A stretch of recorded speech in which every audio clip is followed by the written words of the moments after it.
दोस्तों आज से देखा जाए तो वाकई सिर्फ 3 महीने बचे हैं तुम सबके पास। बहुत बहाने हुए, बहुत गलती हो गई, बस करो अब और नहीं, अब आगे और कुछ भी गलती नहीं करनी है, नहीं तो सब खत्म हो जाएगा। और ये बात बिल्कुल भी मैं हवा में नहीं बोल रहा। सच में जब तक कहानी ना पता चले तब तक लोगों को सारी बातें समझ में कहाँ आती है। तो चलिए सबसे पहले आपको इसी कहानी की सैर कराता हूं, आग लगाता हूं तुम्हारे अंदर, उसके बाद पढ़ने की टेक्निक्स जानेंगे। दोस्तों 3 महीने गायब होकर ऐसे पढ़ो कि जब रिजल्ट आए तो लोग हैरान रह जाए देखकर कि यार ये कैसे हो गया।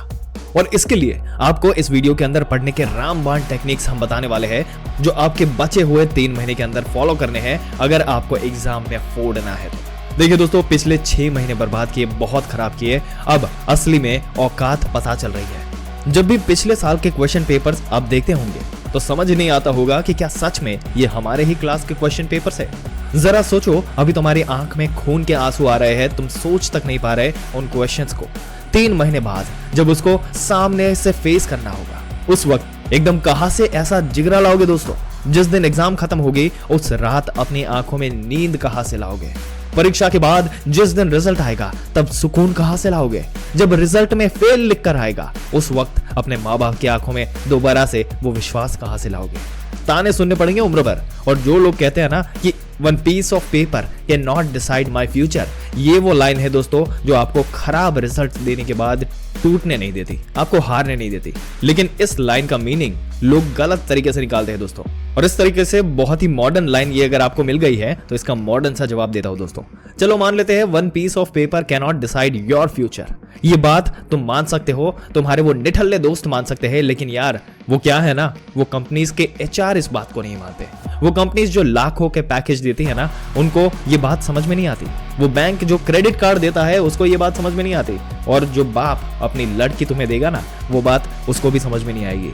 और दोस्तों बहुत ज्यादा संघर्ष है उन दिनों में जब हाथ में काम नहीं होगा, जब भाई तुम्हारे पास पैसे नहीं होंगे। उस वक्त ये सारी अकड़ है ना, ये पानी में मिल जाएगी। रोना चाहोगे लेकिन सुनने वाला कोई नहीं होगा। चलो इन बात को तो छोड़ो, फेस कैसे करोगे ये सोचो। 3 महीने तक बुक को कैसे फेस करोगे, एग्जाम के दिन क्वेश्चन पेपर को कैसे फेस करोगे, और रिजल्ट के दिन अपने माँ बाप को कैसे फेस करोगे, और रिजल्ट के बाद जिंदगी भर लोगों को कैसे फेस करोगे। देखो दोस्तों, बात सही है कि रिजल्ट सब कुछ नहीं है, लेकिन ये कुछ तो है, कुछ तो जरूर है। तभी तो आज लाखों लोग पढ़ रहे हैं, हजारों लोग का घर सुधर रहा है, और सैकड़ों लोग पढ़ाई के दम पर ही लोगों को बचा रहे हैं, है कि नहीं। और अब मैंने जो बात बोली थी वो एकदम प्रैक्टिकल बोली है दोस्तों। अब तक आधा तो तुम अब तक एक्सपीरियंस कर भी चुके होंगे और आधा आप करोगे। और यही मैं समझाना चाहता हूं कि तुम्हें बचा हुआ जो आधा फेस करना पड़े ना, क्योंकि अब सच में इसके बाद कहीं से नहीं बचोगे। अब तक बेशक बहुत मजे किए, लेकिन अब सुधरने का वक्त आ गया है, सब कुछ बदलने का वक्त आ गया है। मजे किए ये कोई दिक्कत नहीं है, लेकिन अभी लगभग 3 महीने बचे हैं। 3 महीने 90 दिन, और ये काफी है कभी भी किसी भी चीज के लिए। आगे पावरफुल टेक्निक्स के बारे में बताते हैं दोस्तों। Technique number 1, grab the 50-50 rule. इसका मतलब ये हुआ कि सिलेबस के 50% क्वेश्चन को पकड़ लेना जो या तो लास्ट 5 साल के हैं या फिर जिन्हें मोस्ट इंपॉर्टेंट आइडेंटिफाई किया गया है, उन्हें जल्दी से जल्दी खत्म करना और बचे हुए 50 क्वेश्चन को कम टाइम और एफर्ट देना। दोस्तों कोई भी एग्जाम हो, इसी तरीके से इसको आगे निकाला जा सकता है। अक्सर ऐसा ही होता है कि स्टूडेंट लास्ट मोमेंट पर सब कुछ पढ़ना चाहता है, लेकिन अगर ऐसा करने जाओगे तो बहुत पीछे रह जाओगे, क्योंकि तुम एग्जाम के आखिरी दिन उस समय तक शायद 50% तक ही पहुंच पाओ। और दुख की बात तो यह है कि उसमें से मुश्किल से 5% से ज्यादा क्वेश्चन नहीं आएंगे और तुम्हारा पढ़ा हुआ सब बेकार हो जाएगा। इसलिए उस 50% पोर्शन से पढ़ो जो बुक का फेस हो। जैसे कि मैथ्स में 12th वालों की अगर बात की जाए तो चैप्टर होता है इंटीग्रेशन। अब इस चैप्टर में 6 एक्सरसाइज होंगे 5.1 से लेकर 5.6 तक, जबकि मजे की बात तो यह है कि 5.3 तक क्वेश्चन पूछे ही नहीं जाएंगे और लोग मैक्सिमम 5.3 तक ही पढ़ के आएंगे। तो इसमें कम से कम समय दो, सिर्फ समझ के चलो, समझने में कोई भी चीज नहीं छोड़नी है, समझ के चलो। और ज्यादा एफिशिएंसी कोर एक्सरसाइज पर दो। ये 3 महीने 90 दिन 90% ऑफ मार्क्स भी दिला सकते हैं।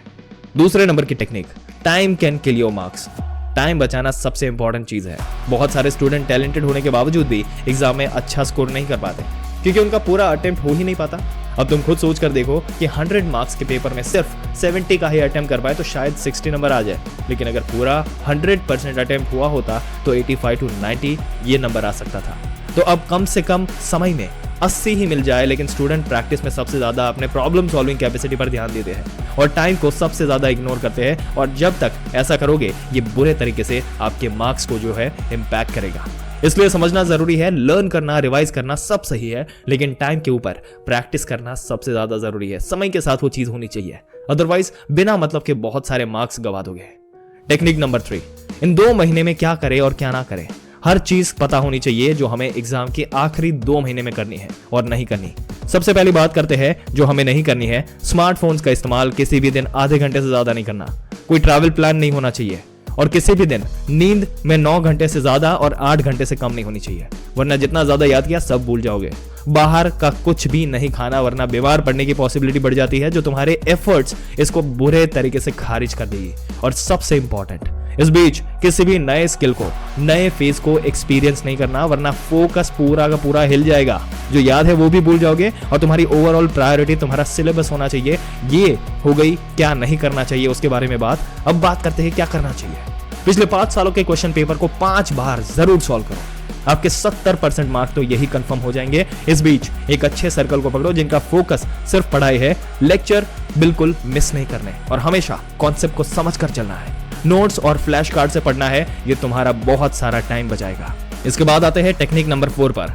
निमोनिक्स टेक्निक्स का यूज करो।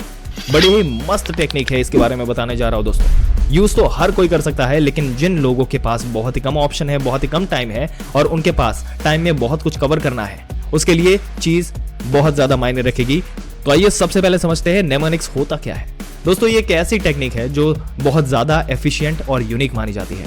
अगर हम किसी कॉम्प्लिकेटेड और टफ चीज को याद करने की कोशिश कर रहे हैं, मतलब कि किसी भी बड़े से बड़े फ्रेज को या फिर रिलेटेबल बनाना चाहते हैं जिसे हमें कभी भूलना नहीं है, या फिर उसको टुकड़ों में तोड़कर कॉम्प्लिकेटेड चीजों को इजी करना है, इससे ये हो जाएगा। ये लंबी सी चीज छोटी लगने लगेगी, आसान लगने लगेगी। फॉर एग्जाम्पल आप ये सोच लीजिए कि अगर आपको 12 नंबर का एक डिजिट याद रखना है तो उसको मोबाइल नंबर की तरह आपको ब्रेक डाउन कर देना है और फिर उस तरीके से आप याद रख पाओगे।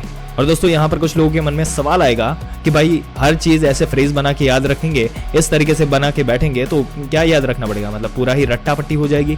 तो दोस्तों ये कुछ ऐसे नहीं करना है, क्योंकि ऐसा नहीं होगा कि हर चीज आपको डिफिकल्ट लगे।